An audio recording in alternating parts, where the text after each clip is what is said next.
Biology के next video में आपका स्वागत है। कल हम लोग एक संकर क्रॉस यानी मोनोहाइब्रिड क्रॉस के बारे में पढ़े थे। आज हम लोग डाईहाइब्रिड क्रॉस यानी द्विसंकर क्रॉस के बारे में पढ़ेंगे। डाईहाइब्रिड क्रॉस माने द्विसंकरण, यानी जब हम किसी भी जीव का दो गुण लेकर के, दो विपरीत गुण एक साथ लेकर संकरण कराकर नई संतति की उत्पत्ति करते हैं, तो वैसी प्रक्रिया को हम डाईहाइब्रिड क्रॉस कहते हैं या द्विसंकर क्रॉस कहते हैं, द्विसंकरण कहते हैं। ये सभी एक ही प्रक्रिया के नाम हैं। तो मेंडल साहब ने जब एक गुण को लेकर क्रॉस कराया और जब उन्हें 4 विभिन्न संततियां मिली, तो उन्होंने फिर सोचा कि अगर हम दो विपरीत गुणों को एक साथ ही लेकर क्रॉस कराएंगे तो हमें क्या मिलेगा।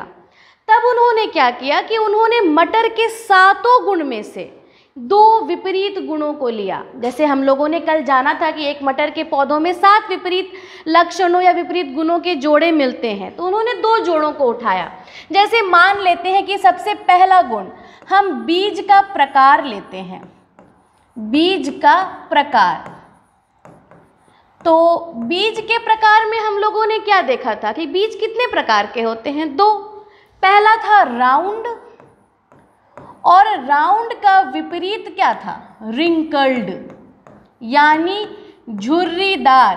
पहले जो मटर के दाने का गुण लिया वो लिया बिल्कुल राउंड यानी चिकना, और दूसरा लिया रिंकल्ड यानी झुर्रीदार, यानी वैसे मटर के दाने जिनके ऊपर की जो चोल होते हैं, जो छिलका होता है, जो आवरण होता है, वह बिल्कुल सिकुड़ा सिकुड़ा सा यानी झुर्रीदार था। और पहले जो दाने थे वो थे बिल्कुल चिकने से, बिल्कुल साफ, एकदम राउंड, गोल गोल। दूसरा उन्होंने बीज का रंग लिया, बीज का रंग। बीज के रंग में हम लोगों ने देखा था कि 2 प्रकार के बीज होते हैं रंग के आधार पर। पहला होता है येलो और उसका विपरीत है ग्रीन। यानी पहले जो मटर के दाने थे वो किस प्रकार के थे? पहले जो मटर के दाने थे वो हरे थे, और दूसरे जो मटर के दाने थे वो कैसे थे? वो बिल्कुल पीले थे। तो राउंड के लिए जो हम एलील यूज करते हैं, राउंड के लिए हम उसका कैपिटल आर यूज करेंगे, कैपिटल आर, क्योंकि हम प्रभावशाली गुण में प्रभावशाली गुण का जो पहला अक्षर होता है वह कैपिटल अक्षर में हम यूज करते हैं। जैसे राउंड का जो पहला अक्षर है वो है आर, तो हम उसके एलील यानी उसके जीन को लेंगे कैपिटल आर, और उसके विपरीत लक्षण के लिए हम उसी गुण का या उसी अक्षर का स्मॉल लेटर लेंगे। तो पहले गुण यानी पहले लक्षण के लिए हमने जो एलील्स लिया, हमने जो जीन लिए वो लिए कैपिटल आर और स्मॉल आर। अब हमारे पास है बीज का रंग। बीज के रंग के लिए भी उन्होंने प्रभावशाली गुण के पहला अक्षर को जीन के रूप में लिया, यानी कैपिटल वाई, और उसके विपरीत लक्षण के लिए लिया स्मॉल वाई। यानी कि 2 जनक 2 लक्षणों के साथ एक साथ संकरण कराने के बाद उन्होंने देखा कि जो संतति हमें उत्पन्न होती है वे किस प्रकार की होती है। तो आइए हम क्रॉस कराते हैं, क्रॉस करा के देखते हैं। तो पेरेंट 1 और पेरेंट 2, यानी एक मेल है और एक फीमेल है, एक मेल है एक फीमेल है। ये मेल है, सॉरी ये फीमेल है, और ये हो गया मेल। यानी 2 जनक के बीच जब क्रॉस करा रहे हैं तो पहले जनक के कौन कौन से गुण लेंगे? पहला होगा राउंड और येलो, यानी पहला जो जनक है वह कौन से गुण के साथ है? राउंड और येलो। और दूसरा जनक होगा रिंकल्ड और ग्रीन, यानी पहला जनक दोनों प्रभावशाली गुण के साथ है और जो दूसरा जनक है वह दोनों अप्रभावशाली गुण के साथ है। Round yellow. इसके एलिल्स होंगे capital R, capital Y, capital Y, और यह होगा रिंकल्ड और ग्रीन, यानी स्मॉल r, स्मॉल y। जब इनके बीच में क्रॉस कराया जाएगा, यानी इनके बीच में जब क्रॉस कराया जाता है, तो आपको हम बता दें, क्लास में भी हमने बताया था, मैं अभी फिर से रिपीट कर रही हूँ कि जब कभी क्रॉस कराते हैं हम दो लक्षणों के बीच जब क्रॉस कराते हैं तो उनके जीन्स के गैमेट्स को निकालते हैं, और जब गैमेट्स बंटते हैं तो हम सभी जानते हैं कि गैमेट्स बिल्कुल टूटकर आधे हो जाते हैं, गुणसूत्रों की संख्या आधी हो जाती है। इसीलिए जब हम जीन का रिप्रेजेंटेशन करते हैं तो वो बिल्कुल जोड़ों में करते हैं, ताकि जब उनके गैमेट्स को अलग करें तो हमें यह दिक्कत नहीं हो, उनके गैमेट्स को फ्यूजन कराने में, उनके बीच में संकरण कराने में हमें ज़्यादा दिक्कत नहीं हो। और दूसरी चीज़ कि जब पहला क्रॉस होता है, यानी पहली पीढ़ी का जब संकरण चल रहा होता है, तो वह आर्टिफिशियली करवाया जाता है। हम लोग ये पहले चैप्टर में भी पढ़ चुके थे, हम लोगों ने इमैस्कुलेशन के बारे में पढ़ा था। इमैस्कुलेशन यानी विपुंसन एक ऐसी प्रक्रिया है जब हम अपनी इच्छा का जो परागकण है वह पुष्प पे निषेचन होने से पूर्व ही निकाल लेते हैं। इस प्रक्रिया को हम विपुंसन कहते हैं। और फिर स्वेच्छित, यानी जिस भी पुष्प के साथ वह परागकण परागित करने की हमारी इच्छा हो, उस स्वेच्छित वर्तिकाग्र पर अपनी इच्छा का परागकण डाल के हम पॉलीथीन से या बटर पेपर से उसको ढक देते हैं या बांध देते हैं। इस प्रक्रिया को हम बैगिंग कहते हैं, जिसको हिंदी में बोरा वस्त्रावरण कहते हैं, ताकि बाहरी कोई परागकण आकर निषेचन न कर पाए। हमारी जो इच्छा है उसी स्वेच्छा से वह निषेचन हो सके, वह निषेचन संपन्न हो सके। तो यह जो निषेचन की प्रक्रिया चल रही होती है, यह चल रही होती है हमारी इच्छा की, यानी इसे हम करवा रहे हैं, या स्वयं नहीं हो पा रहा है, इसे हम करवा रहे हैं, यानी आर्टिफिशियली करवा रहे हैं। अब इसके गैमेट्स को हम अलग करते हैं। जब इनके युग्मकों को अलग करेंगे तो एक ही और एक ये, यानी दोनों लक्षणों के गुण, यानी दोनों लक्षणों के एलिल एक साथ एक युग्मक में बटेंगे। तो पहला युग्मक बनेगा कैपिटल R कैपिटल Y, और दूसरा बनेगा कैपिटल R कैपिटल Y। ठीक उसी प्रकार दूसरे जनक का भी small r small y, small r small y। अब जब इनके बीच में क्रॉस होगा, यानी इनके बीच में जब फ्यूजन होगा, तो F1 जनरेशन में मिलने वाली संततियां कैसी होंगी, आइए देखते हैं। पहले ये capital R small r capital Y small y, capital R small r capital Y, capital Y small y, यह भी capital R small r capital Y small y, और यह भी capital R small r capital Y small y, capital Y small y। यानी यह चारों संतान जो मिले वो है F1 जनरेशन, यानी फीलियल 1 जनरेशन, पहली पीढ़ी के संतान। जो पहली पीढ़ी के चारों संतान हैं, ये चारों कैसे हैं, तो हम देख पा रहे हैं कि सभी जो संतति हमें मिले हैं वो सभी एक ही जैसे हैं। कैसे? Capital R small r capital Y small y, सभी एक प्रकार के हैं। यह इनका गुण कैसे बताएंगे? हम देख पा रहे हैं कि यहाँ जो प्रभावशाली गुण है वो राउंड का है। तो जब कभी प्रभावशाली गुण के एलील उपस्थित रहेंगे तो कौन सा गुण प्रदर्शित होगा? हमेशा प्रभावशाली गुण प्रदर्शित होगा। तो यह होंगे राउंड, और यहाँ पे है येलो, तो ये होंगे येलो। यानी जो चारों संतति हमें मिले वो कैसे मिले? Round and yellow. यहाँ पर हम देख पा रहे हैं कि दोनों अप्रभावशाली गुण यानी रिंकल्ड और ग्रीन दोनों बिल्कुल हमें दिख नहीं रहे हैं, लेकिन उनकी जीन्स उपस्थित हैं, वह अप्रभावशाली है, यानी प्रत्यक्ष रूप से उभर के नहीं आ पा रहे हैं, वह बिल्कुल छुपे हुए हैं, हिडन है। तो अब हमें ये प्रदर्शित करना है कि क्या द्विसंकरण क्रॉस क्रॉस में भी जब हम सेल्फ पॉलिनेशन या सेल्फ संकरण, सेल्फिंग करवाएंगे, स्वयं में जब वो क्रॉस करेंगे, तो क्या जो उत्पन्न संतति है वह 4 की संख्या में ही होंगे या उनसे अधिक होंगे। तो याद रखिएगा, जिस प्रकार हम देखते हैं कि एक संकरण क्रॉस में क्रॉस कराने के बाद हमें 4 संतति पहली पीढ़ी और दूसरी पीढ़ी में भी 4 संतति ही उत्पन्न होती है, ऐसा द्विसंकरण क्रॉस में नहीं होता है। द्विसंकरण क्रॉस में पहली पीढ़ी में 4 संतति और दूसरी पीढ़ी में 16 की संख्या में संततियां उत्पन्न होती हैं और 16 संतति बिल्कुल 4 प्रकार की होती हैं। 16 है मगर प्रकार उनका केवल 4 है। यह कैसे, आइए देखते हैं। हमने देखा कि पहली पीढ़ी में जो हमको संतान मिला है वो कैसा है, राउंड और येलो। और हमने पहले भी जाना था कि जब हम द्विसंकरण यानी जब हम दूसरी पीढ़ी की संततियों को निकालते हैं, जब उनके बीच सेल्फिंग कराते हैं, तो पहली पीढ़ी की 2 संततियों को हम 2 जनक के रूप में लेते हैं।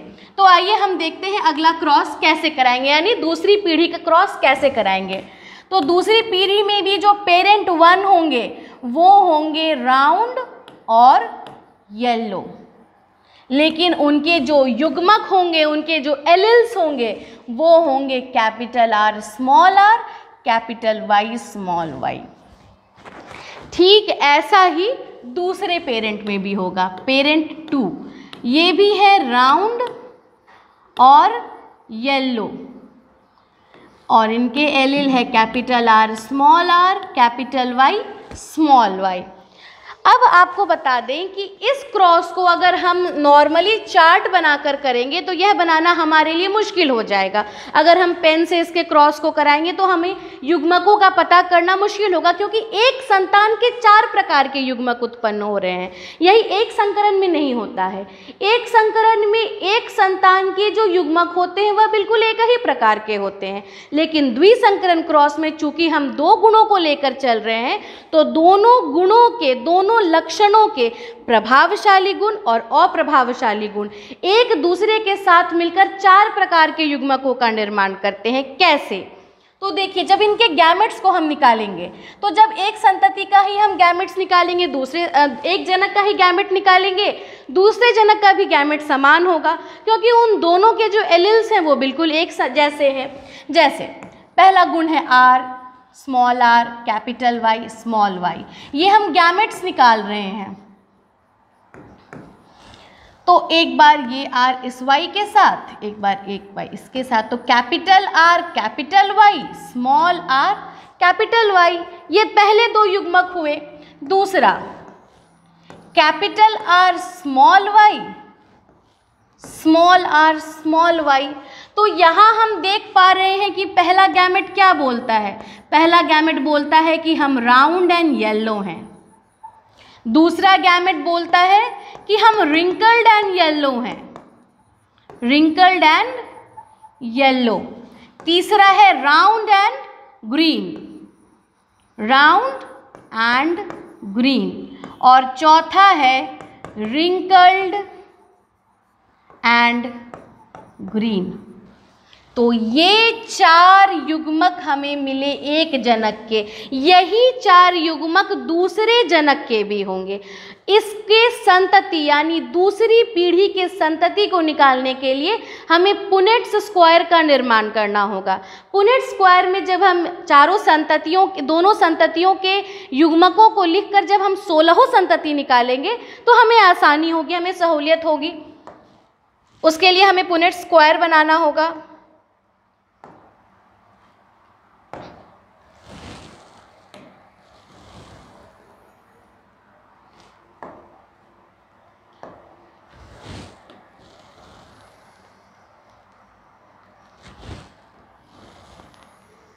इस तरीके से हम पुनेट स्क्वायर बना लेंगे।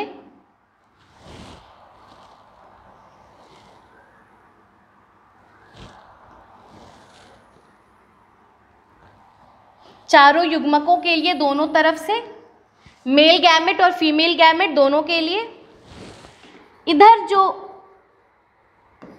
गैमेट्स आएंगे वो मेल होंगे और इधर जो गैमेट्स आएंगे वो फीमेल होंगे।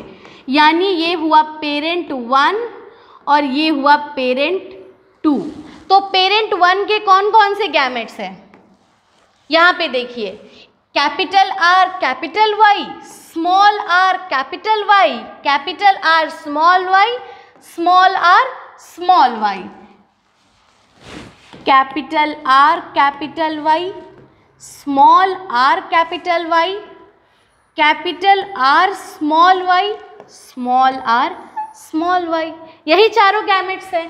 ठीक वैसे ही गैमेट्स दूसरे जनक के भी हैं। Capital R capital Y, small R capital Y, capital R small Y, small R small Y. ये F2 जेनरेशन है, F2 generation die hybrid cross का। अब जो संततियां उत्पन्न होंगी कितनी होंगी? 1 2 3 4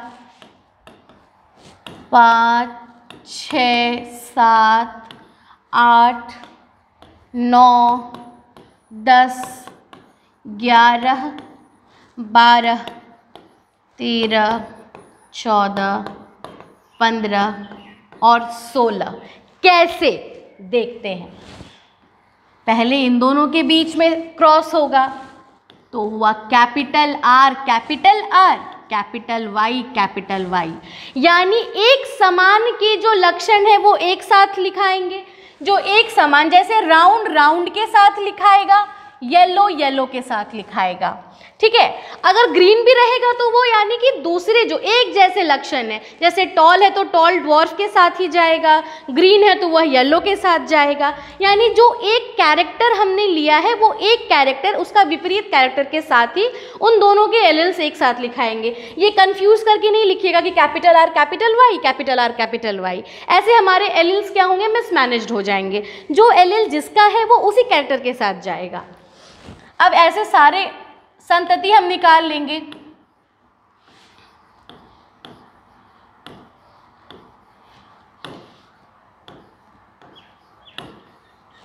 ये 16 संतति है। याद रहे, ऐसा नहीं कंफ्यूज होना है कि यहाँ स्मॉल आर है और बाद में कैपिटल आर आ रहा है तो पहले हम स्मॉल आर लिखेंगे बाद में कैपिटल आर रखेंगे।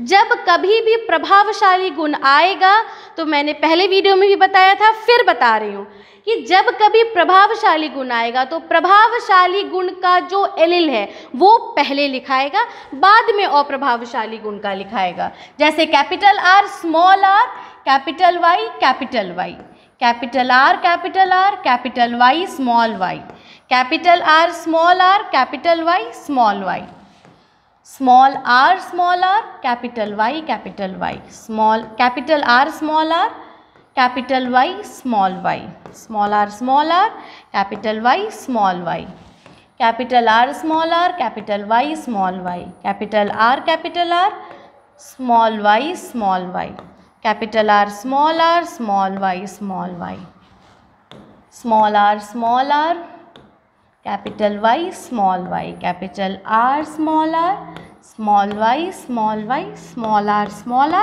Y small Y. तो हम देख रहे हैं यहाँ पे कि हमें 16 संतति मिल गई है। लेकिन क्या 16 संतति एक समान है? नहीं। कैसे? ये कैसा है? तो ये है राउंड एंड येलो।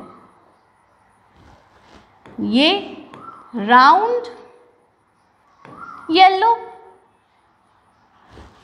यह भी राउंड एंड येलो है, यह भी राउंड एंड येलो है।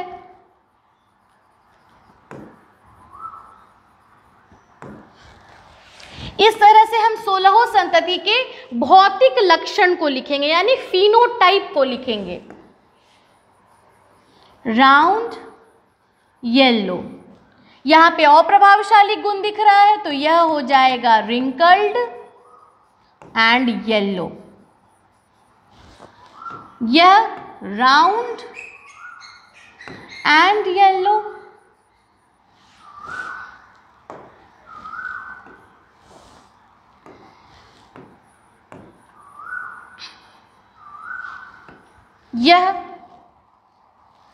यह हो गया रिंकल्ड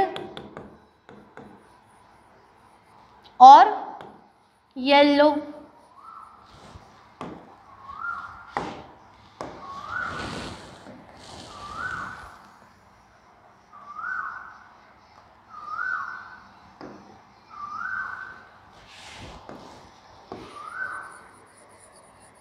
राउंड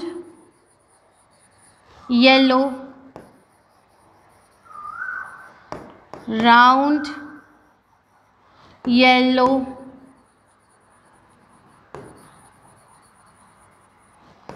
यह हो गया wrinkled yellow, round green,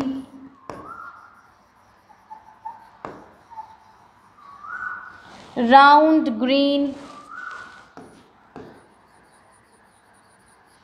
round green,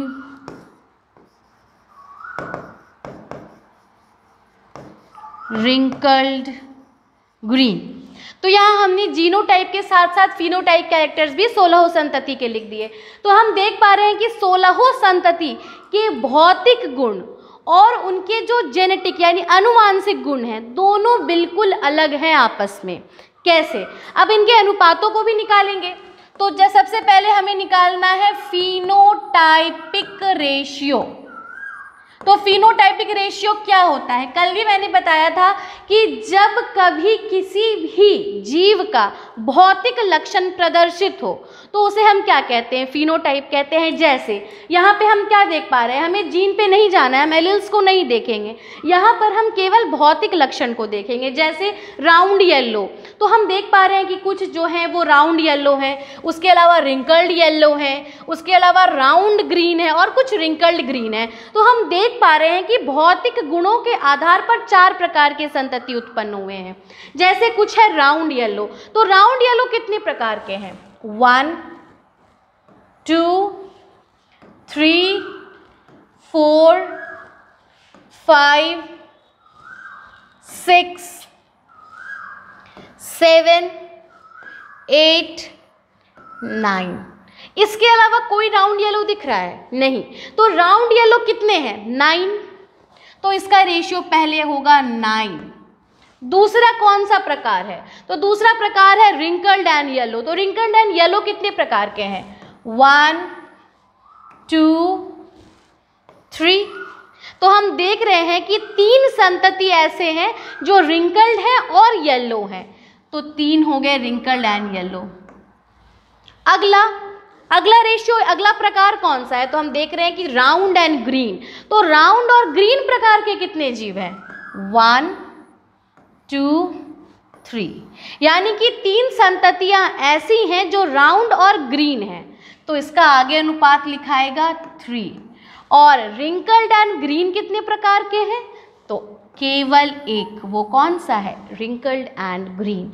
तो जब कभी भी द्विसंकरण क्रॉस होगा तो द्विसंकरण क्रॉस में जो दूसरी पीढ़ी के संतति होंगे उनकी कुल संख्या 16 होगी और वह सभी अनुपात क्या होगा? उनका जो फिनोटाइपिक रेशियो होगा यानी जो उनका भौतिक अनुपात होगा वह होगा, भौतिक लक्षण अनुपात कितने होंगे? 9:3:3:1। 9 + 3 + 3 + 1 = 16। यानी जो फिनोटाइपिक रेशियो है वह भी बराबर कितने संततियों को शो कर रहे हैं कि वह टोटल 16 है। अब आगे चलते हैं जीनोटाइपिक रेशियो में। यहाँ हमें इससे कोई फर्क नहीं पड़ता है कि कितने राउंड एंड येलो हैं, कितने राउंड एंड ग्रीन हैं, कितने रिंकल्ड हैं, कितने ग्रीन हैं, इससे हमें कोई फर्क नहीं पड़ता है। यहाँ हम केवल जेनेटिक कैरेक्टर को लेंगे, यानी जीन क्या रिप्रेजेंट कर रहा है, एलिल्स क्या रिप्रेजेंट कर रहे हैं। तो आइए देखते हैं। इसका जो जीनोटाइपिक रेशियो है वो थोड़ा लंबा है, लेकिन ऐड करने पर 16 ही आएगा क्योंकि 16 संततियों का ही रेशियो हम निकाल रहे हैं। जैसे जीनोटाइपिक रेशियो, तो जीनोटाइपिक रेशियो क्या होगा? यहाँ पर अब हमें जीन्स देखने हैं, यानी capital R, capital R, capital Y, capital Y कितने हैं? देख लीजिए, केवल एक, 1। अगला capital R small R, capital Y capital Y, 1 2, इसके अलावा एक भी नहीं, आप चारों बगल देख लीजिए, एक भी नहीं मिलेगा, 2। आगे कैपिटल आर कैपिटल, अब capital R capital Y small Y कितने हैं? तो capital R capital Y small Y 1।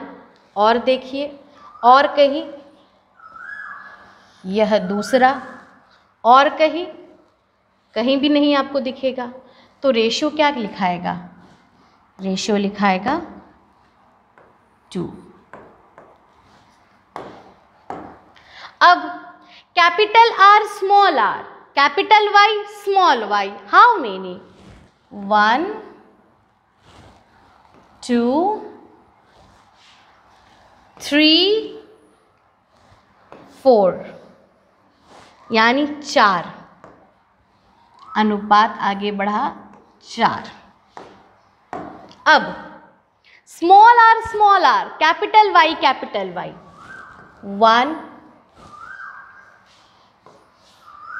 1 केवल 1 है, इसके अलावा आपको कहीं भी नहीं दिखेगा। कैपिटल वाई स्मॉल आर कहीं भी नहीं है, तो रेशियो आगे बढ़ेगा 1।